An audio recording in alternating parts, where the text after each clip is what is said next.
Welcome. It has just gone 12:50 p.m. Eastern Standard Time, Thursday the 10th of August, and you are watching episode 99 of Regional Wrap. Regional Wrap, providing an insight on the issues affecting regional Australia and giving a voice to regional residents. My name is Bill Bates, and joining me on this episode, Bush Summit, Patronising or Productive, is my guest, Matthew Sweeney, President of the Tamworth Chamber of Commerce. Matthew is a chartered accountant and business advisor with global experience, but a local approach.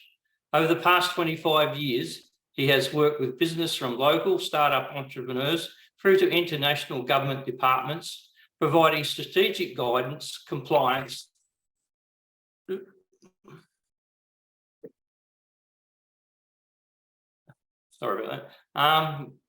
providing strategic guidance and compliance advice with his wealth of knowledge and expertise. Matthew was a managing partner of Sire Partners Accounting before founding Rare Partners in 2014, delivering targeted experience, skills, knowledge to assist unlocking ideas and driving regional innovation. He is focused on developing regional innovation through to investor projects by providing investor relations and community engagement solutions, together with tailored specialist finance, communications, marketing and compliance expertise. More recently, he has joined the team at Bell Partners in Tamworth as the head of accounting division. Matthew joined the board of the Tamworth Business Chamber of Commerce in order to continue developing a thriving business community and create a showcase for regional investment attraction. Welcome, Matthew. Thanks, Bill. Thanks for your time, and welcome to all the audience.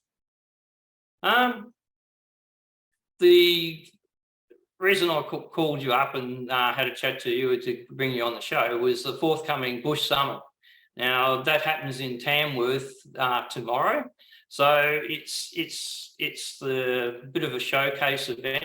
You've got the Prime Minister, the Leader of the Opposition, and many other people, prominent people coming from business and bureaucracy. Looking at the agenda, it's pretty tight for the people of the region to get their say in. It looks a little bit to a degree of them again coming and telling us what they're going to do for us. But just before the start, if I could just show a couple of shares, just to put people in the picture of Tamworth. Yeah, look, the sort of Tamworth region itself is quite a progressive region. Current population is about 63,000. It's obviously northern New South Wales or northern inland.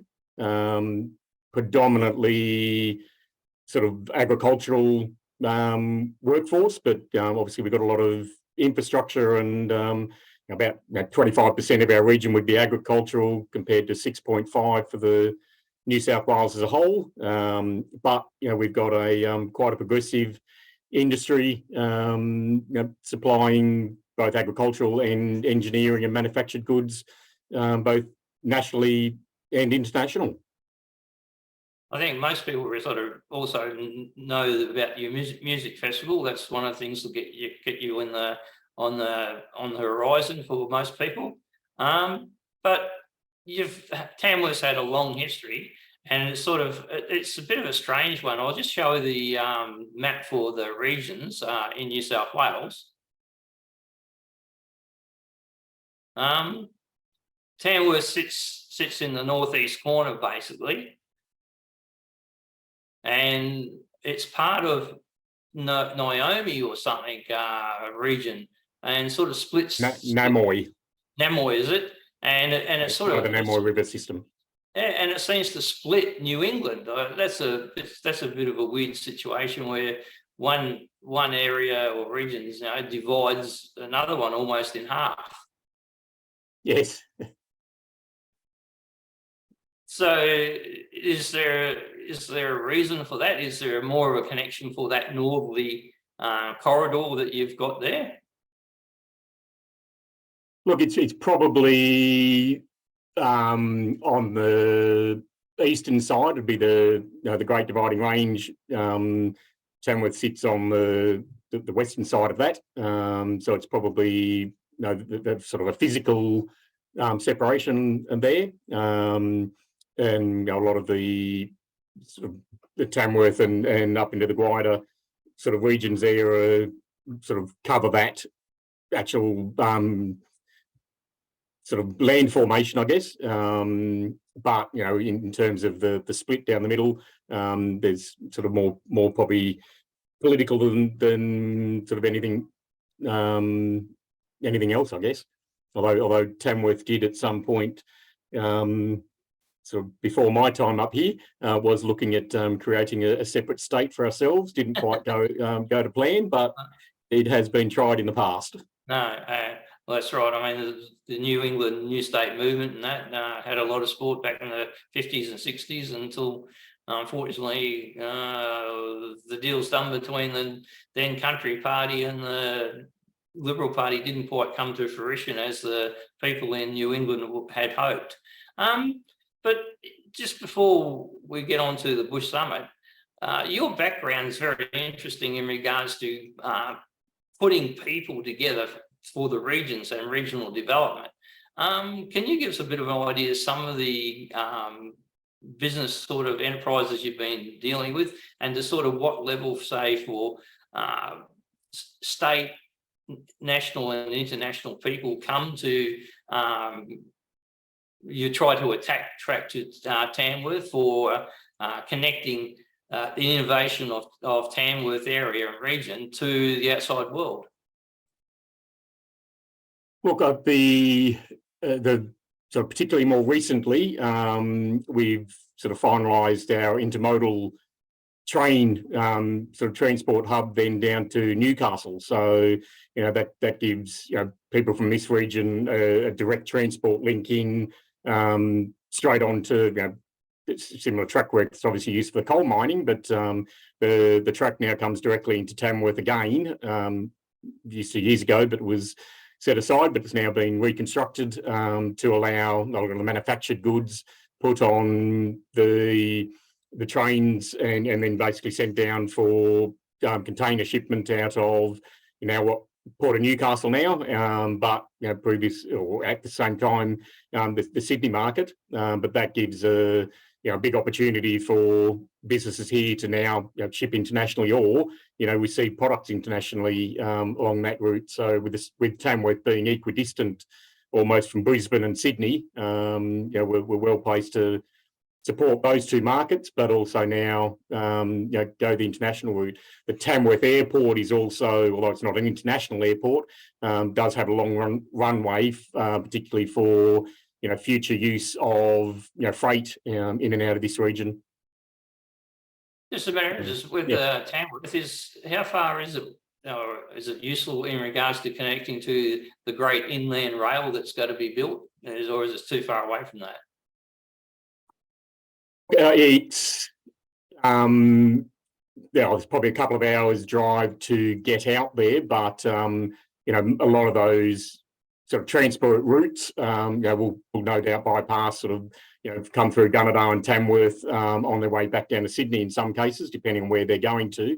But the opportunities there to connect. I guess Tamworth being one of the largest regional cities, we then have the benefit of the population itself to support large businesses coming to the area, and we've then got the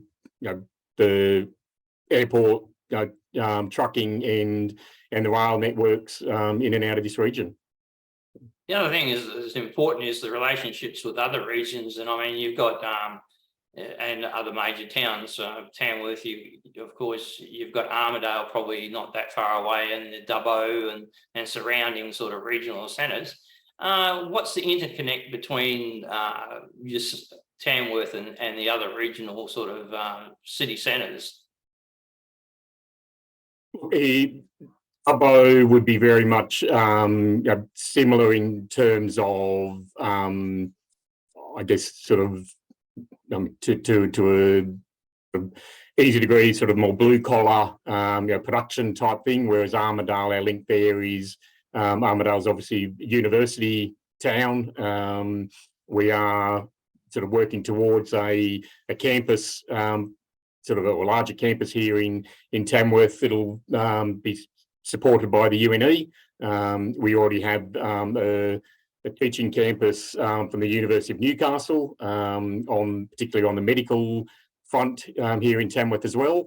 So we get sort of input through them, but given the population here and the infrastructure to grow that population, it's definitely a two-way relationship with those regional towns as well, to support each other.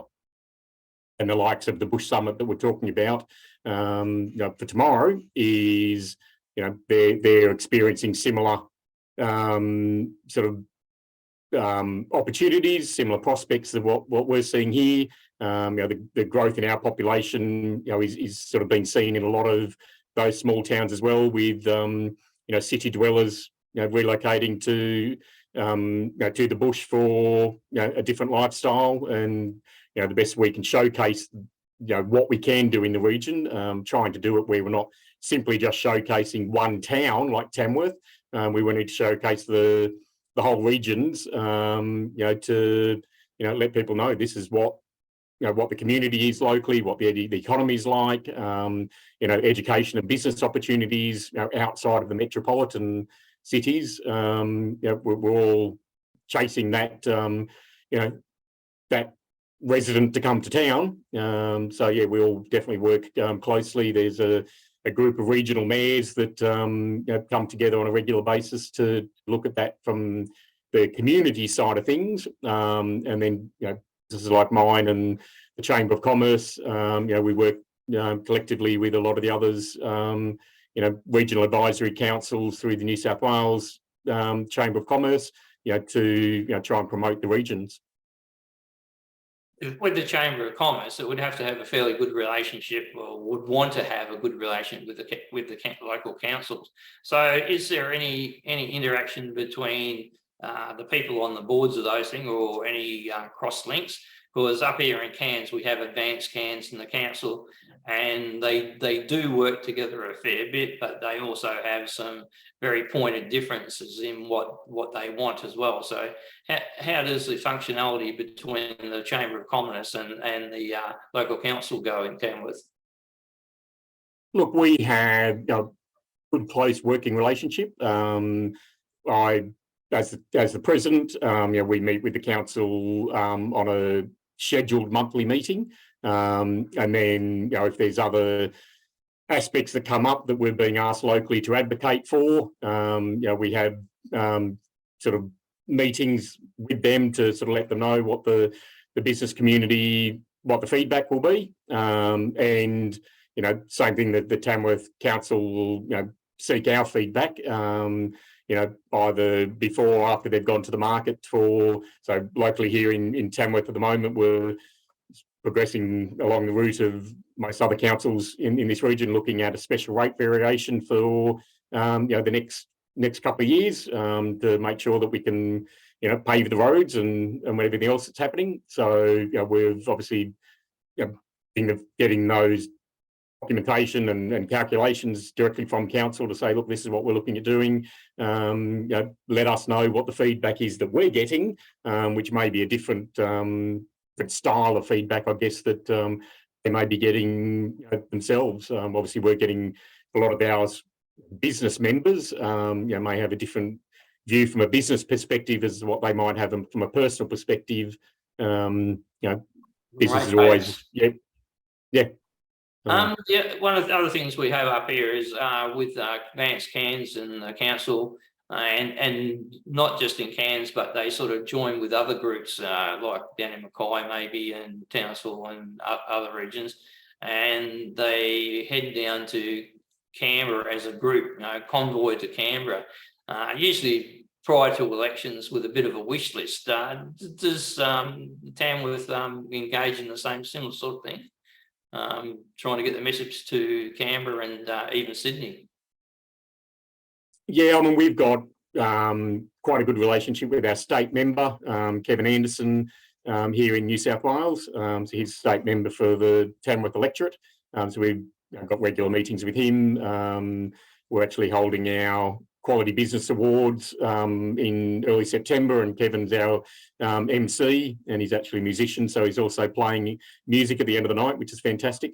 So we've got a good relationship with on the political front, in meetings with both the state members and with the federal politicians. Locally, our federal politicians, Barnaby Joyce, and so we at Tamworth level, we've got a good relationship there. There's a number of these regional chambers. So you've got Gunnedah, Corindai, which is another town just south of us. They've all got their own chamber of commerce we do communicate with, but then we've got a regional sort of New England chamber at sort of the state level, but then works with sort of directly with the state chamber. And so we obviously feed into those guys as well. So we've got sort of a couple of different layers there to take things forward. And we're obviously advocating, quite sort of well, and we believe we at least get listened to. Whether our members can then pass that down or up the chain, I guess. That's always a challenge, particularly now where both of our state and federal members are now in the opposition. So but I guess tomorrow or tonight even, or right now, there's a lot of politicians in town. We're hoping that the profile of Tamworth will be raised, at least in their attendance, to understand some of the issues that we believe were need to be understood, I guess. I suppose the main thing with your politicians, you want them to represent your area and the people in the area, not just be parrots of coming back from Sydney and tell us what they're going to give you. And that seems to be the thing up in the Cairns areas is they come back from Brisbane and tell us what Brisbane's doing for us, or what you got to get, rather than them going down and fighting for us. Well, that's the perception anyway. But yeah, I think most people have the expectation that their local rep is going to represent them and deliver for them. If we can just move on to the Bush Summit now, I'll just put up a slide.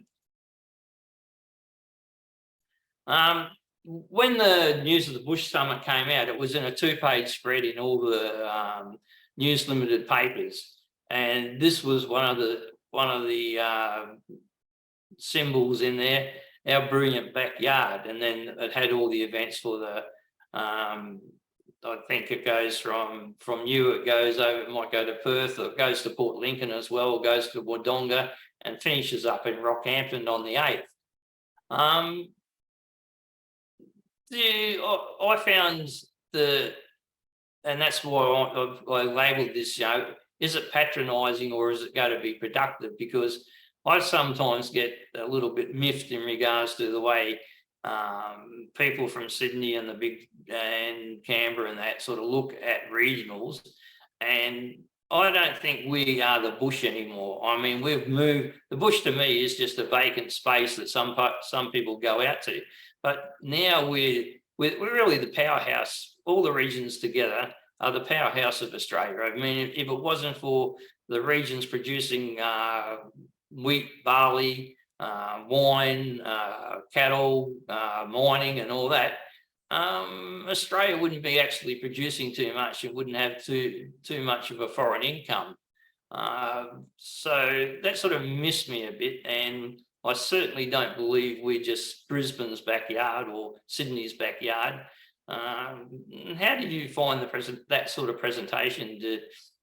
It doesn't worry you, or you think it's a bit patronising? Look, I guess what we saw as an opportunity, obviously, locally, to showcase what Tamworth actually is, and and let some of these, both the politicians and some of the large business sponsors, like the presentations tomorrow, where we've got the CEO of Hancock Agriculture, Adam Giles. We've got the CEO of Woolworths, Elders, the Daily Telegraph, senior contributors. Obviously, we've got the politicians with Albanese. We've got Chris Minns himself. We've locally, then we've got Tanya Plibersek, and later in the day we've then got Peter Dutton, and then there's a whole heap of other politicians here as well. I guess what's really, I guess, a little bit surprising for us is not only this week, but then into the next 2 weeks, that the number of politicians or government heads of different agencies that all suddenly be coming to Tamworth, and we've not seen them for a long time, and yet all of a sudden they're turning up on the doorstep, and like I've had to, as chamber president, say no to 2 or 3 meetings that I'd love to be able to meet with everyone tomorrow, but I just simply can't. I'm hosting a meeting tomorrow morning at 7 o'clock for the actual renewable energy proponents, the ones who are looking at building this stuff to come to town, and they're going to be here obviously at the invitation in some cases of the Bush Summit, at other times at our invitation, and we're just looking at so that people are actually aware and informed of what is actually happening. Now, I'm sort of taking the position that I don't want to be sort of for or against what the developments are trying to achieve from a Tamworth chamber perspective. We just want to be informing people exactly what it is, then they can make their own informed decision. And what's happening tomorrow is, I don't know whether you've actually seen the agenda, Bill, but it's go through the agenda. Yes. It's very much 11:59. We've got a panel discussing the livability. Then at 11:31, then at 11:47, and then at 1:02. So they're all very scheduled. There is literally no gap in any of these to have Q&A sessions. They're all one. It'll be one stage. It'll be we'll be told what they want to tell us, and with the exception of a dinner tonight, and then after the event, a sausage sanger or a beer in the bush. There's no local content. There's a couple of people locally who are going to be on stage, for a very short period of time, but everyone else in this list is, I think our most local sort of long-term and people who would actually know would be Josh Hazelwood. He comes from Bendemeer, half hour, 45 minutes up the road. And I actually think he has a longer speech on stage than Peter Dutton. But look, it's part of me is happy that it's coming to Tamworth, that hopefully these people realise that we're not walking around in flannelette shirts and Ugg boots, and I'm hoping that there'll be none of that sort of out there. But we're recognising at the same time that we do have that in our community, and celebrate that. I guess from our perspective, I look at it and trying to get them to realise that yes, this is a vibrant community. We've got a growing population, but at the same time, I'm a realist, from my background, and I've lived all throughout the world. Look, I recognise that $1 million spent in Western Sydney on a sports stadium would get more voters engaged than $1 million spent in whether that's in Cairns or in Tamworth. What I'm trying to convince some of the politicians and those in attendance is that the big difference here is that $1 million spent in Western Sydney, 80% of that would go to pay the mortgage of the recipient, whereas in our regional towns, that same $1 million is probably not employing 3 people. It might employ 5 or 6. Maybe 40% might go to their mortgage. Another 10% might go to the local sporting organisation because their kids are engaged with that. It might go through to the local coffee shop, but that same dollar actually in a regional town, Tamworth, Cairns, like, it turns over more than 3 times. In a city sense, it may be lucky to turn over 1 time. So it sort of, yes, it might not touch the same number of voters simply because we don't have the same population that I used to live in Penrith, so same as Penrith would have. But I think you'd get more bang for your dollar because it goes through the town a lot more than what's expected. And here in Tamworth, in particular, I only need to look at our own statistics, and I guess this is where I'm a little bit concerned with the regions and what is coming our way.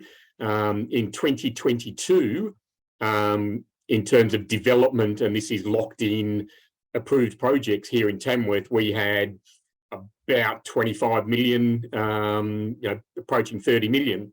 In 2023, that was upwards of 500 million. And in 2024, and then going beyond that, it's 1.3 billion. So we're literally going from 50 million in 1 year to over 1 billion 2 years later. And yeah, some of that stuff will be supported from Newcastle and Sydney, and possibly coming down south from Brisbane, but a lot of that stuff will happen here locally. And without the infrastructure and without the acknowledgement that stuff is coming into our regions, whether we like it or not, here in Tamworth, we've got Bayarda, a national or international poultry farm. They're spending next to $1 billion over the next 10 years just on their own projects. It's amazing. And we need politicians and some of the thought leaders that they're bringing to these summits to be aware of exactly what's coming down the pipeline, because in 10 years' time, once these developments have been built, and obviously they're going to need future employment. Personally, my goal, and one of the reasons I put my hand forward to be on the chamber, is to make sure that in 5 years, 10 years, 15 years' time, there's a legacy left in these towns where they can look back and go, that was as a result of the huge growth that happened during that transition. I think one of the things is this is why the politicians, it's like a feast and a famine. We'd be much better served if just one or two just turned up every couple of months and had a proper discussion and got a good overview of what's going on from each major department along with their bureaucrats. But it doesn't happen regularly enough, I don't think. It's just something that sort of out of a necessity because they want to push an agenda somewhere.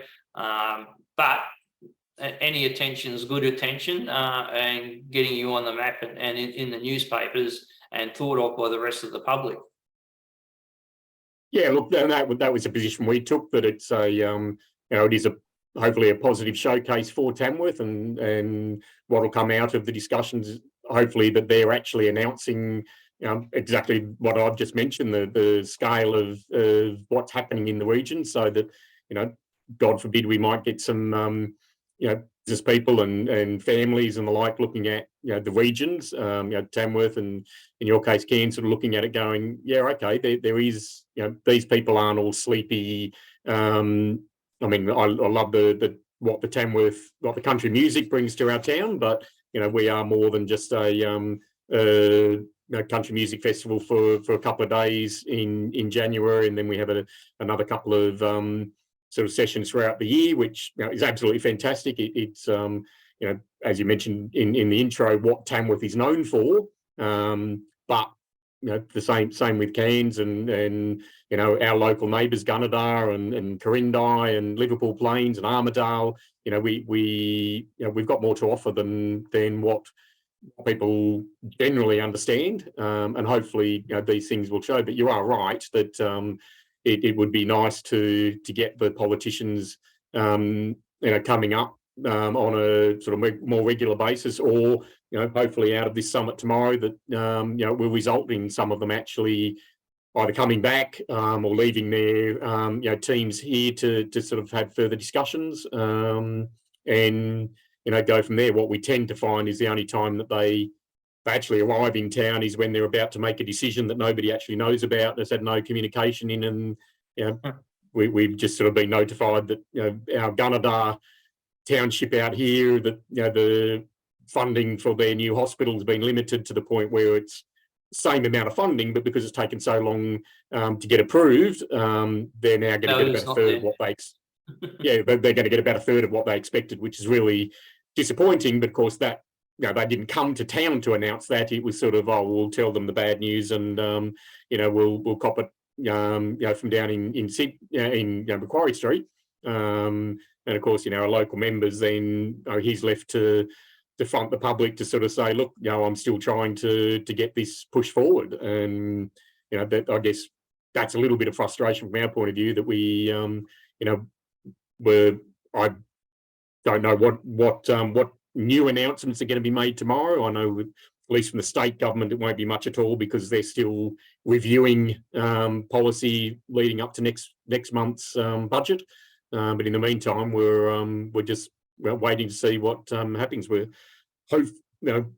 hoping that tomorrow is productive, and that we're seeing that, yes, they do understand what it is to be in a regional environment. That yes, maybe they have done their homework that we weren't aware of, but at the moment, I think it's sort of, well, let's just wait and see what tomorrow brings. And if anything, if we can walk away with Tamworth being on the map and in national news, then fantastic. One of the other things, there has been a few minor follow-up stories in the paper about the Bush Summit. And I noticed one yesterday where there was a comment by the Prime Minister, and is pointing out, the regions are important, sort of thing, and we're looking at these sort of projects. And he rattled off a couple in regards to, one was the Cairns water security, and another couple of small water projects. So with Cairns, it's quite strange. Like, we're up here, and most of the rainfall falls in northern Australia. We've got plenty of rainfall, but we just haven't got much in the way of catchments. And as a growing place, and the same in your area, they want the population to go up, but you sometimes worry, well, you want to get us to, say, Tamworth from 60-odd thousand to 100,000. Well, to do that, you need certain infrastructure to make sure people have got water, they've got the roads, they've got the healthy infrastructure and that. And the thing is, like in the instance of Cairns, our water system is going to be we've got to instead of building another dam or whatever, they're going to just pump water straight from the Mulgay River, and that's got a life period of about 15 years before it's not big enough again. We don't want these tiny little projects. We want a multi-billion-dollar spend, like they spend in Sydney. They spend $1 billion on there on a bit of road infrastructure or a bit of rail infrastructure. It never makes a dollar. It's a liability. Like Brisbane's got a cross river rail. It's got to start off at $5 billion. It's got to end up at about $12 billion. But that thing will never generate a dollar of wealth for the state. It will be a liability. If you spent $1 billion in Cairns or in regional towns to put up a decent water project, that provides growth and ability to grow the pie for Australia. But they don't seem to have this vision. So do you think, I'm a little bit worried about what's going to come out of these summits, is that they're going to come to town and they're going to tell you, what Ronald Reagan's quite, one of his saying, come to town and says, oh, we're from the government, we're here to help. And that's the last thing they really do. I just looked at the agenda. I get a bit of a feeling that they're coming to town and they're going to sort of, well, we're going to sucker you people in with lots of renewables, and that's going to help us with the voters in Sydney and wherever. But you people are the ones who have to live with the infrastructure and the inconvenience. Are you a bit worried about that sort of thing, that with the agenda that they have got?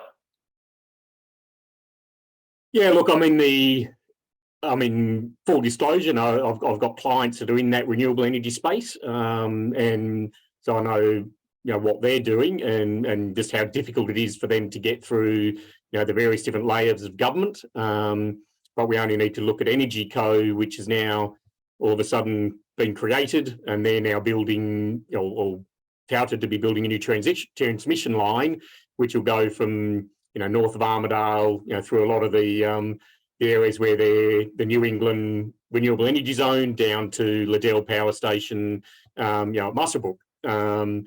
Well, a lot of people who were impacted by that didn't know anything about it until it was literally, tacked onto their front fence to say, oh, by the way, we're going to be putting a power line through your farm. Now, our concern is that is just, if it needs to happen, that's one part of it. But the lack of community consultation is, sort of hurting local communities, and it is dividing communities, along, what the environmental comparison, whether it's people wanting renewables, not wanting renewables.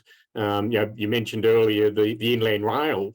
There's a lot of work going out in Narrabri and Moree and those sort of places, all banking on the back of the inland rail. But right now, it's a rail line going nowhere. They haven't confirmed the Brisbane side where it's actually going to get to at that end, and they're still conjecturous about what's happening down at the Melbourne end. And so they're building this fantastic railway line that is, designed to take trucks off the road, but it's a railway line that, that right now starts nowhere and ends nowhere. So, and yet there are large organisations that are, building their infrastructure to benefit from that particular, national project, but without commitment that yes, it's going to go ahead. I'm not saying commitment; it's going to go ahead at all costs, but having it committed nonetheless. We've had locally the Dungowan Dam's been on and off the agenda for years now. It looks like it's off the agenda again, but it's a large-scale project for here in Tamworth for water security. So we're now looking at, like, okay, if that's off the agenda, what's the next alternative? And some of that's linked to some of our protein processors and abattoirs, and so we're the chicken place will need plenty of water. Yeah, well, interestingly, the technology they're now implementing out there, their growth is just significant. But when they get to their full sort of size, they'll actually be using a third of the water they currently use because it's all recycling. Right. But they've also got to put, particularly with the poultry, they can't just use water out of the river system. It's got to be, high quality water from a health perspective. But of course, that then brings in, you've got the Department of Environment, you've got the Department of Health, you've got the Department of Agriculture, you've got all these government departments all involved in the project, and there's layers and layers and layers of that.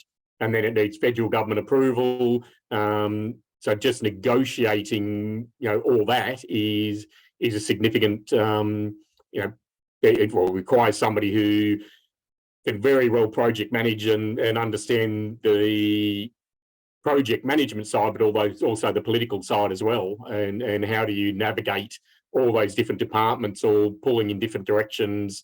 We're on those projects, we've particularly through our council, and the council have got a Blueprint 100 that they've developed over the last few years, which is looking at if we do, or when we do grow to 100,000 people, which will, if we do nothing, that'll take X number of years. But if we make sure we build the infrastructure now, when we get to 100, we've actually got the ability to support that. And we've got a Blueprint chamber keeps the council abreast of that, and when there's changes to it or if there's feedback, we help them sort of understand what their strategy is, how it impacts our businesses and vice versa, which is fantastic. But without the local councils putting those types of strategies together.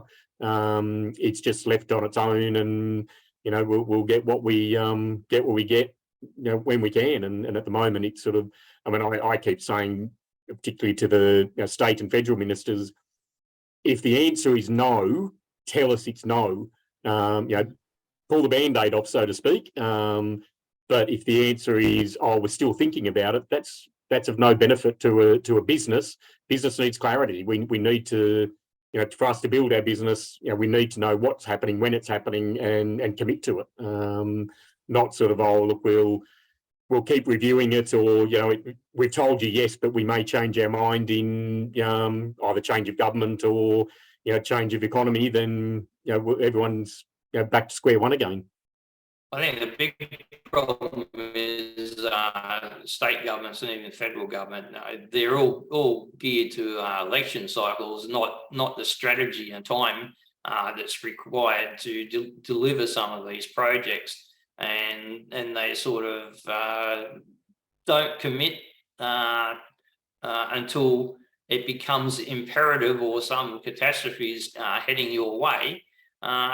So strategic planning isn't a real good forte for Australian politics.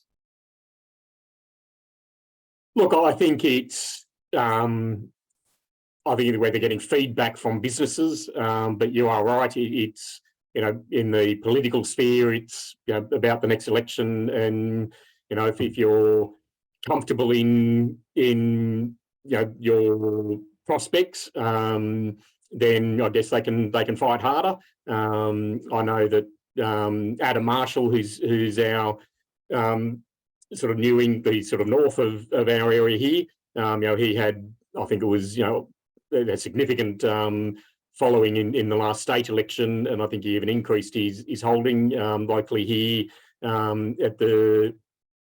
Kevin Anderson, member for Tamworth, he had a very strong following, and that they fight hard, but it's when you're fighting hard for 60,000 people in the Tamworth region, and that's Tamworth local council area, it's probably approaching that 100 something thousand for the state Tamworth region, but once you compare that to the other areas, the Hunter region, and then down in the cities, it's hard to have that voice to get it across through to both our state and federal politicians.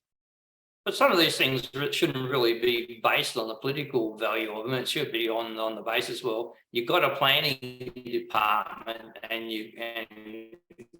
with infrastructure and that, they are there to monitor the growth that's going on. It's like having your department of main roads. They've got counters out on the road, count how many cars go by and what the growth is. So they've got the information in regards to, well, this road's getting used much more. We need to upgrade it based for safety and for economic reasons. So that should be driving the development a fair bit rather than just the political masters. You can't have a situation where towns are growing it and then you got to run out of water. I mean, and leave it to the politicians. Surely the bureaucracy should have a good overview and also present the case for as well all the time. Oh yeah, definitely. I mean, so I know that our local council is and our state and federal members are always pushing for it, but it's it's just making sure that our priority is higher than the next person, and I guess where I get very frustrated in that whole scenario is quite often it's like, I guess what's happening tomorrow with the Bush Summit. It's people from out of these catchments helicoptered in to review, make a decision, give us the answer, and then jettison back out again. Whereas I know here in Tamworth there are some very smart people who can give some give the feedback, give the answers to what's necessary, can, know what's required. Yes, some of the large infrastructure projects probably can't be built with, built entirely with local crews, because there's simply not a lot of them. We don't have the some of the equipment, for instance, but they can still be managed here locally, and there's local workers and there's local people who are quite capable of developing that. Now, whether that's from an intellectual point of view, sort of engineers and tradespeople, through to planning, accountants, lawyers, and the like. It sort of seems to be that we'll only do this project if you're engaging with our people from the metropolitan, Sydney or the like. And it's like, well, we can do that just as well. And I myself, I'm working.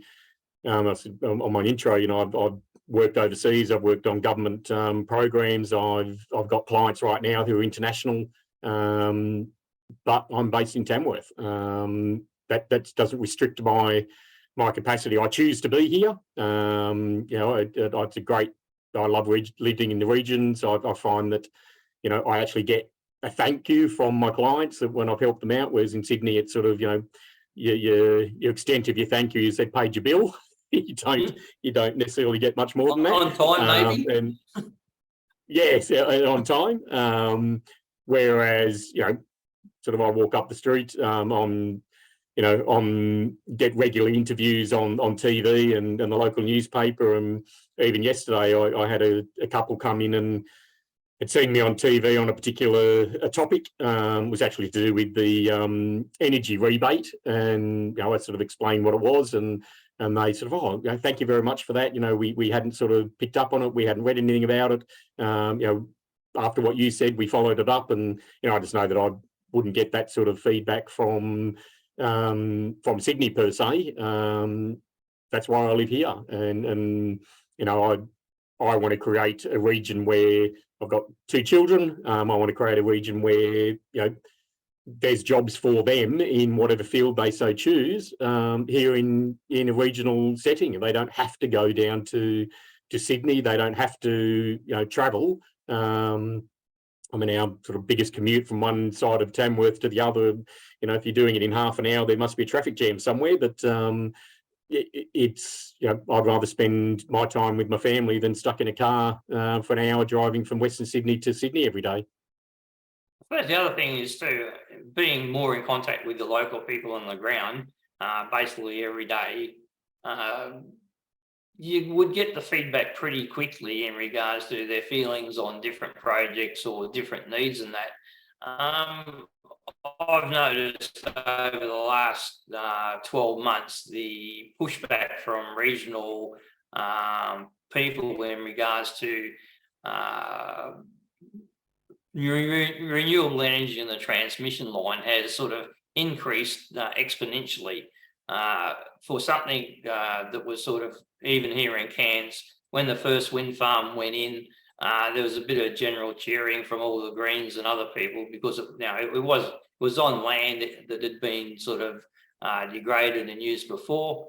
Now we're into where the second one's been completed just a bit down the road on a bit more sensitive land, and the third one's coming on in Melbourne, which is a bit close to the rainforest, and there's a big push against it. We haven't had the same things with power lines as yet, but it is becoming a big issue in New South Wales. Do you think there's a little bit, not enough feedback being or notice to be taken from the rural settings and that in regards to some of these projects, and they're just going to be told that it's a fait accompli and suck it up? Yeah, look, I think particularly when those projects get large enough where they then become state critical infrastructure, in which case the local council and those that are getting the direct feedback on a daily basis, they get taken out of the equation, and in a lot of cases they're the ones that are left to deal with the extra road transactions and all the rest of it.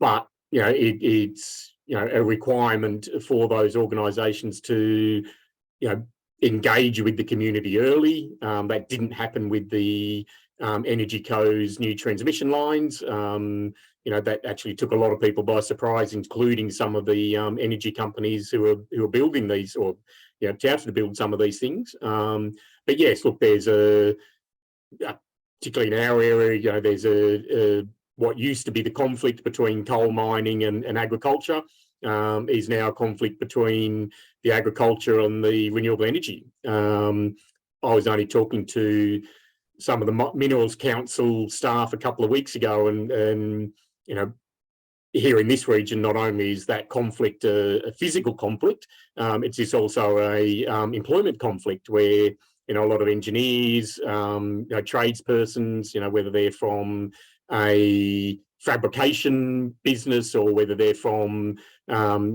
excavation or whatever, will generally do an apprenticeship locally, and then there's more money in the mine, so off they go for a couple of years, and that's always a gamble with small businesses of how many of their staff get lost to the mining sector. Well, evidently the mining sector are now losing some of their engineers and project managers to the renewable energy space, and that's where businesses and families and husbands, wives, partners are all looking at it going, well, there's another job over here for me that is going to pay something, so we better look at moving, and that understanding needs to be discussed. We're actually, Chamber of Commerce, we're holding a meeting tomorrow morning prior to the Bush Summit to start that conversation with people to say that if these projects are going to go ahead,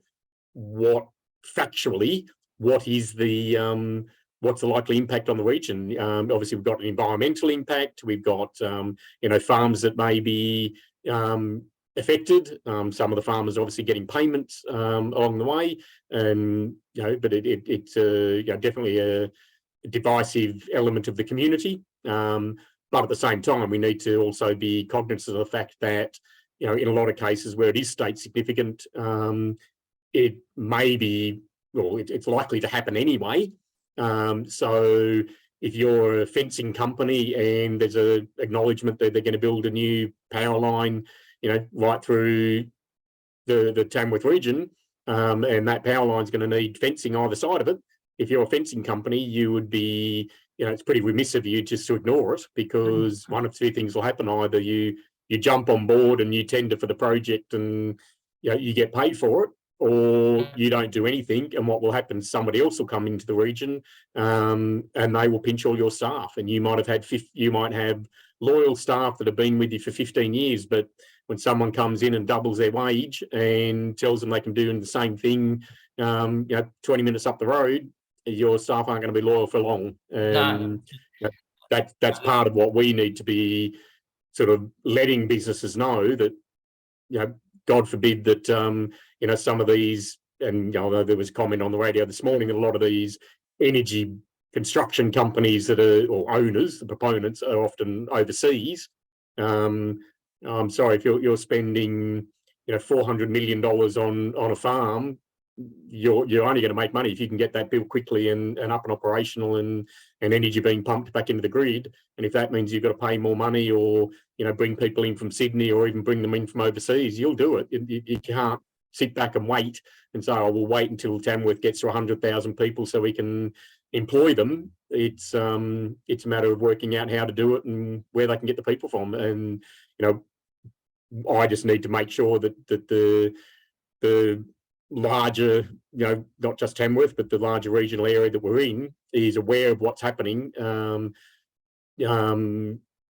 Take note of it, benefit from it if you can, and have a legacy, because if we don't, that legacy will be gone in 10 years' time, and people will go, oh, that just changed our landscape.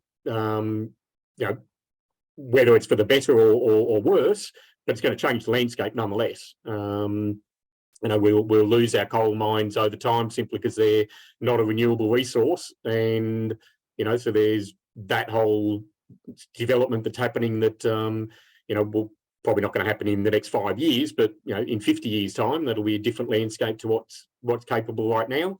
And so, what do we replace that with? I suppose the other thing is too, there's economic realism.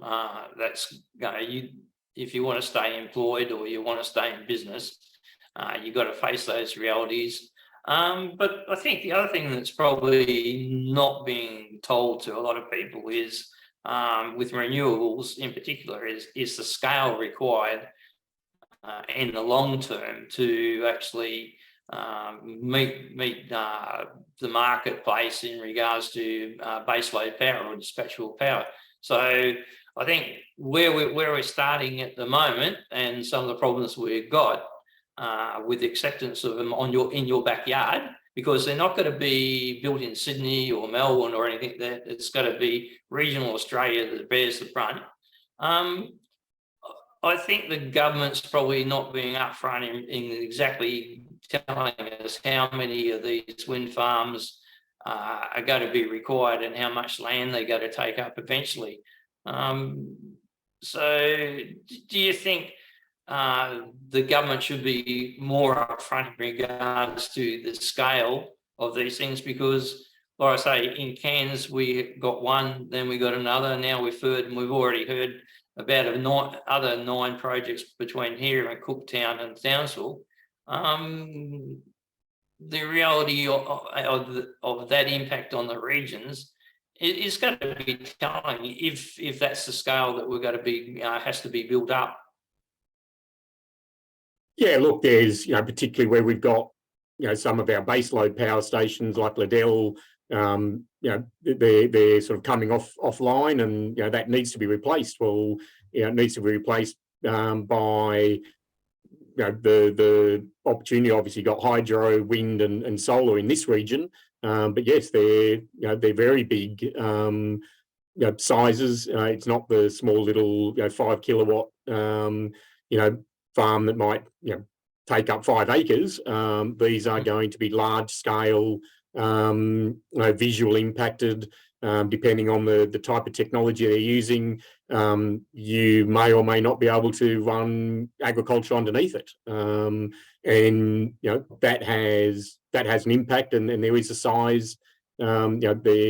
It's more difficult to have multiple connection points at the smaller scale. The larger scale has a single connection point, and easier to manage from a transmission point of view. I guess sort of less moving parts, so to speak, so they're not having to go to lots of small ones. I know that the AE mower and the like are definitely more interested in the larger scale, and they're actually working on their own strategies right now as to what that means.